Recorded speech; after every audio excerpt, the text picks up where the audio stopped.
নমস্কার বন্ধুরা, welcome to Gurukul study centre. My dear student, আশা করি প্রত্যেকেই ভালো আছো। তো চলো, আমাদের ওয়েস্ট বেঙ্গলে যে মিসলেনিয়াস এক্সাম হয়েছিল 2024-এ যে এক্সাম হয়ে গেছে, তার কাট অফ নিয়ে একাধিক ভিডিও তোমরা দেখেছো, আমিও কাট অফ একটা দিয়েছি, তোমরা সেটা রেসপন্স করেছো। তো তোমরা যেটা বারবার আমাকে গত কয়েকদিন ধরে ফোন করছো যে এই দুটো বিষয় আমি অনুধাবন করলাম যে কোন 15-20টা কোশ্চেন এই মিসলেনিয়াস এক্সামের ফ্যাক্টর হয়ে দাঁড়াচ্ছে, সেই কোশ্চেনগুলো আমি আলোচনা করছি। কিছু সহজ, কিছু ট্রিক্স কোশ্চেন আছে, কোনগুলো ভুল হয় তো তোমরা যারা একদম নতুন পরীক্ষার্থী তারা এই ভিডিওটা দেখে নিতে পারো, এবং দেখলে তোমরা বুঝতে পারবে। তার সাথে সাথে আমি বলবো যে পড়ার টেকনিকটা কেমন হবে, কারণ আগামী দিনে ক্লার্কশিপের এক্সাম আসছে এবং তার সাথে সাথে রেলের এক্সাম আসছে। হ্যাঁ, অনেকের কাট অফ যেহেতু কম হয়ে গেছে এবং পাশাপাশি আছে, তো এই দুটো বিষয় কিন্তু একটু ভাইটাল বিষয়। কারণ আমি বলছি যে অনেকেই দেখা গেছে যে পাশাপাশি কাট অফ হয়েছে বা বিভিন্ন ভিডিও দেখে বা নিজে থেকে মনে করলো যে আগের কাট অফ কম ছিল, এবার 110-এর বা 15-র বেশি হবে না, এরকম ভেবে সে কিন্তু মেন্সটা একদম ভালোভাবে প্রস্তুতি শুরু করে দিল, দেখা গেল তার কিন্তু কাট অফের কাছে আসতে পারলো না। তো এরকম স্টুডেন্টও অনেক আছে। দেখা যায় তুমি মেন্স এত ভালো করে পড়লে তোমার মেন্স হলো না, কিন্তু এদিকে তোমার রেলের এনটিপিসির এক্সাম চলে আসবে, ক্লার্কশিপেরও এক্সাম চলে আসবে। তাই বলবো মেন্স প্রস্তুতির সাথে সাথে যারা একটু মার্জিনের জায়গায় আছো তারা কিন্তু অবশ্যই প্রিলিমস প্রিপারেশানটা নাও। এবার তুমি দেখো প্রিলিমসের কোন কোন জায়গা তোমার খামতি হয়েছিল। তো আজকে আমি যে 15-20টা কোশ্চেন আলোচনা করব মিসলেনিয়াস থেকে, এই কোশ্চেনগুলো তুমি করতে পেরেছিলে না পারোনি। দেখো, এই যদি কোশ্চেনগুলো তুমি করতে পারতে তাহলে কিন্তু তোমার কাট অফে কোনো অসুবিধা হতো না।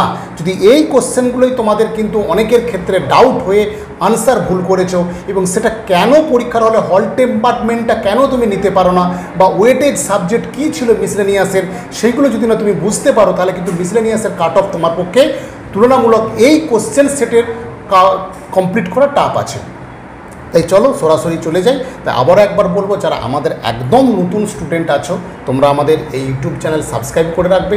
এখান থেকে আমি তোমাদের নন টেকনিক্যাল এবং টেকনিক্যাল সমস্ত বিষয় পরপর ভিডিও দিয়ে থাকি, এবং সাকসেস ক্যান্ডিডেট যারা আছে, যারা বিভিন্ন পরীক্ষায় পুলিশ থেকে শুরু করে রেল থেকে শুরু করে DRDO, ISRO, junior engineer, PSC, KMC, KMDA এবং আমাদের রাজ্য সরকারের সমস্ত পরীক্ষার কিন্তু সাকসেসফুল ক্যান্ডিডেট ভিডিও আমি কিন্তু আপলোড করেছি, পরপর আবার করব, তোমরা সেগুলো দেখতে পাবে। চলো এখন পুরো সরাসরি আমি বিষয়টা যাওয়ার আগে এই 3টে বিষয় কাট অফ যে 15-20টা কোশ্চেনের কথা বললাম আর কিছু কনফিউজিং কোশ্চেন, প্রথমে এইটা ক্লিয়ার করে দিই। অনেকেই তোমাদের আমি বারবার তোমরা দেখেছো, যারা পুরনো তারা তো জানো ব্যাপারটা, যে WBCS এবং মিসলেনিয়াস বা ক্লার্কশিপের যে পরীক্ষাগুলো পিএসসি নেয়, তো পিএসসি 3 থেকে 4টে কোশ্চেন বা ম্যাক্সিমাম 5টা কোশ্চেন দেখা গেছে সে উত্তর কিন্তু যেটা পিএসসি দেয় সেই উত্তরটাকে নিতে হবে, এতে কিন্তু কিছু করার নেই। তাই যারা এই কনফিউজিং কোশ্চেনগুলো নিয়ে আছো ওগুলোকে বাদ দিয়ে রাখো, পিএসসি যেটা উত্তর দেবে সেই উত্তরের সাথে মিলিয়ে কিন্তু তোমাকে করতে হবে। তাই এগুলো কিছু করার নেই, মানে কোনো কিছুই করার থাকে না। হ্যাঁ, যদি চ্যালেঞ্জিং হয় সেক্ষেত্রে দেখা যাবে চ্যালেঞ্জ করলে পিএসসি কী সলিউশান দেয়। তো আমি বলবো যাদের এই 3-4টে কোশ্চেন কনফিউজিং আছে, এটা কিন্তু পিএসসির ক্ষেত্রে দেখা গেছে তুমি যতই যেভাবে ওটাকে সলিউশন করার চেষ্টা করো, সেটা কিন্তু পিএসসি যে উত্তরটা দেবে সেটাই কিন্তু পারফেক্ট উত্তর এবং সেটাকেই নেওয়া হবে। আর তোমার যদি চ্যালেঞ্জিং পিএসসি দেয় সেক্ষেত্রে একটা আলাদা বিষয়। তো এই কনফিউজিংয়ের ব্যাপারটা গেল। পোস্ট নিয়ে তোমরা যারা বলছিলে প্রচুর কমেন্ট করেছো, সমস্ত কমেন্টের উত্তর দেওয়া সম্ভব হয়নি, প্রচুর ব্যাচ চলে তারপরে সম্ভব হচ্ছে না আমার পক্ষে। এই বিষয়টা আমি একটু ক্লিয়ার করে দিই। তোমরা অনেকে আমাকে কাট অফ দেখার পর বলছো যে স্যার এত কাট অফ কেন হবে, একটু যদি কম হয় ভালো হবে। দেখো 2018 সালে ভ্যাকেন্সি ছিল 155টা, 2019-এ কিন্তু 482টা, অ্যাপ্রক্সিমেটলি প্রায় কিন্তু 3 গুণ পোস্ট বেড়েছে। তাহলে যদি 1 বছরের মধ্যে 3 গুণ ভ্যাকেন্সি হয়, তাহলে 19 থেকে 24-এ রিক্রুটমেন্ট হচ্ছে, তাহলে ন্যূনতম 3 গুণ তো হওয়ারই কথা। তাহলে ন্যূনতম যদি 3 গুণ হয় তাহলে কিন্তু বহু পোস্ট হবে, সেক্ষেত্রে কিন্তু তোমার কাট অফ কমতে পারে। কিন্তু কোশ্চেন যা আছে এবং যে ধরনের স্টুডেন্ট এখন পর্যন্ত ভালো বড় রিক্রুটমেন্ট না হওয়ার জন্য প্রস্তুতি নিচ্ছে, তাতে কিন্তু এই পোস্ট ভ্যাকেন্সি থাকা সত্ত্বেও তোমার কিন্তু স্টুডেন্টের ভালো স্টুডেন্টের পরিমাণ কিন্তু অনেক বেড়েছে। আমরা যেহেতু এখানে পড়াই, আমাদের পড়ানোর ক্ষেত্রে আমরা দেখেছি যে এখন কিন্তু ম্যাক্সিমাম স্টুডেন্ট, তুমি হলের মধ্যে গিয়ে দেখেছো ম্যাক্সিমাম স্টুডেন্ট কিন্তু বিভিন্ন নোট এবং বিভিন্ন ভাবে প্রস্তুতিতে তাদের কিন্তু খামতি অনেক কম। মানে এখন প্রায় 60% স্টুডেন্ট আমার মনে হয় প্রস্তুতি নিয়ে, বা 70% স্টুডেন্ট প্রস্তুতি নিয়ে কিন্তু পরীক্ষা দিতে যাচ্ছে। সেই ক্ষেত্রের উপর ডিপেন্ড করে কাট অফ কিন্তু বেশি হওয়ারই সম্ভাবনা প্রবল। তো যারা কিন্তু ভ্যাকেন্সি আরও বাড়ার কথা, যদি বেড়ে যায় তাহলে কিন্তু সেক্ষেত্রে 2-5 নম্বর হয়তো কাট অফ কমতেও পারে। ঠিক আছে, এবার আমি যে 15-20টা কোশ্চেন আসছে, এই কোশ্চেনগুলো দেখো, তোমরা এই কোশ্চেনগুলোর উত্তর যদি ঠিকঠাক করে নিতে পারো তাহলে কিন্তু আশা করা যায় যে তোমার কাট অফ ঠিকঠাক জায়গায় ছিল। কিন্তু এই প্রশ্ন কেন পারলে না তুমি সেটা একটু অ্যানালিসিস করো। দেখো এরমভাবে আমি সাজিয়েছি, কোশ্চেনটা আমার সামনেই আছে কিন্তু আমি এটা লিখে লিখে সাজিয়েছি। 1 নম্বর যে কোশ্চেনটা ছিল, ফ্রাঞ্জ কাফকার বই কোনটা? ফ্রাঞ্জ কাফকা, এই কোশ্চেনটা যারা যারা পারোনি তারা কিন্তু একটু ভেবে রাখো। মিসলেনিয়াস কিন্তু এই ধরনের কোশ্চেন, ট্র্যাডিশন কোশ্চেন কিন্তু অনেক করে, যে ভোড়ায় এই রাগটা কোন সময় হয়, বা তেতাল বা তিনতাল এটা কোন সময়, বা সেতারে কটা তার থাকে, এটা কিন্তু একটা মিসলেনিয়াস ট্র্যাডিশন কোশ্চেন। তো ফ্রাঞ্জ কাফকার যেটা বই, আমি সব উত্তর হয়তো এই মুহূর্তে বলবো না, তো মেটামরফিস এটা জেনে রেখো। তোমরা তো উত্তর সব জায়গা থেকে দেখে মোটামুটি কারেকশান করে নিয়েছো, কিন্তু কোশ্চেনগুলো আমি একটুখানি তোমাদেরকে সচেতন করে দিচ্ছি। তো ফ্রাঞ্জ কাফকার বই হচ্ছে দ্য মেটামরফিস যেটা আছে। কিন্তু কথা হচ্ছে তাহলে মিসলেনিয়াসে তুমি যদি এই কোশ্চেনটা না করতে পারো তাহলে কিন্তু মিসলেনিয়াসের যে কোশ্চেন পেপারের ওয়েটেজ, মানে মিসলেনিয়াস কোন জায়গা থেকে কোশ্চেন করে, এটা কিন্তু তোমার ধরার পক্ষে ভুল হয়েছে। তাহলে এই ধরনের কোশ্চেন কিন্তু মিসলেনিয়াস করে, এটা কিন্তু এবারে কম দিয়েছে। কিন্তু অন্যান্য বারে তুমি দেখবে প্রায় 3-4টে কোশ্চেন কিন্তু এই তোমার হচ্ছে মিসলেনিয়াস পোর্শন থেকে, যেটা আমাদের স্ট্যাটিক জিকে বলা হয়, সেই জায়গাতে কিন্তু এই কোশ্চেনগুলো করে। তারপরে দেখ একটা প্রশ্ন, রক্ত পরিশোধন করে কে? হ্যাঁ, অপশনটা যেরকম ছিল এই প্রশ্নটা কিন্তু হয়ে যাওয়ারই কথা। তো তোমরা এই প্রশ্নটা আশা করি করেছো অনেকে, কিন্তু যারা যারা ভুল করেছো তারা দেখো তাদেরই কিন্তু নম্বর কমে যাবে। আই হ্যাভ এ ড্রিম, এই যে কোশ্চেনটা ছিল, এখানে নেলসন ম্যান্ডেলা মনে হয় অপশন ছিল, আরও 2-3টে অপশন ছিল। তো কিং জুনিয়র যিনি ছিলেন তিনি কিন্তু আই হ্যাভ এ ড্রিম এটা। এবার এই উত্তরটা কিন্তু ভুল হওয়ার সম্ভাবনা আছে, তোমরা কিন্তু সেইভাবেই করে এসছো। তো এই উত্তরগুলো দেখো তুমি ভুল করেছো না ঠিক করেছো। তারপর হচ্ছে জৈব বিপর্যয়ের উদাহরণ কি? 4টে অপশন ভালো ছিল, 2টো অপশন তার মধ্যে অনেক ইয়ে। তো সেই যে কোশ্চেনের উত্তর যখন তুমি করেছো দেখো সেই জায়গাটা তোমার ঠিক আছে না বলেছো। জৈব বিপর্যয়ের উদাহরণ। সেকেন্ড হচ্ছে I am the revolution, I destroyed the revolution, মানে আমি বিপ্লবকে ধ্বংস করেছি। এই কোশ্চেন এটা কে বলেছিলেন? দেখো উক্তিমূলক কোশ্চেন এবার দেখা যাচ্ছে প্রায় 5টা থেকে 6টার মতো কোশ্চেন উক্তিমূলক কোশ্চেন আছে। তার মানে ট্র্যাডিশন আগামী ক্লার্কশিপেও কিন্তু এই ধরনের কোশ্চেন আসার সম্ভাবনা। তাই উক্তিমূলক কোশ্চেন অনেকদিন বাদ চলে গেছিলো, এই কোশ্চেনটা কিন্তু ফিরে এসছে আবার। তো উক্তিমূলক কোশ্চেন এখানে দেখো মুসোলিনি ছিল, হিটলার ছিল, কিন্তু এগুলো এত বড় বড় বিখ্যাত নাম, উত্তর কিন্তু ভুল হওয়ার সম্ভাবনা বেশি। এটা কিন্তু নেপোলিয়ান বোনাপার্ট।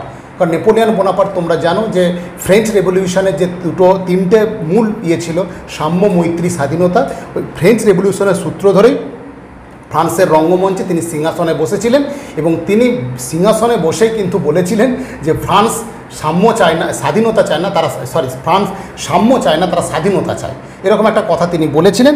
তো সেটা হচ্ছে ওই প্রসঙ্গেই তিনি বলেছিলেন I am the revolution, I destroyed the revolution, মানে আমি বিপ্লবকে ধ্বংস করেছি। তো এবার একটা প্রশ্ন ছিল যে মহাকাশ কর্মসূচির জনককে? হ্যাঁ, এই কোশ্চেনটা অনেকেই করেছে, হয়তো সারাভাই, কিন্তু কেউ কেউ যদি ভুল করে থাকে সতীশ ধাওয়ান, বা রিসেন্ট যার নাম ছিল চেয়ারম্যান হিসেবে তার নামও কেউ করেছে। দেখো এই কোশ্চেনটা তুমি ভুল করেছো কিনা, তাহলেই দেখবে তোমার দেখো কাট অফের থেকে তোমার নম্বর কিন্তু কমছে। আবার দেখো নিকোলা টেসলা কী ধরনের তড়িৎ? এই একটা কোশ্চেন অনেকে কিন্তু দাগ মেরে দেওয়ার চেষ্টা করেছো।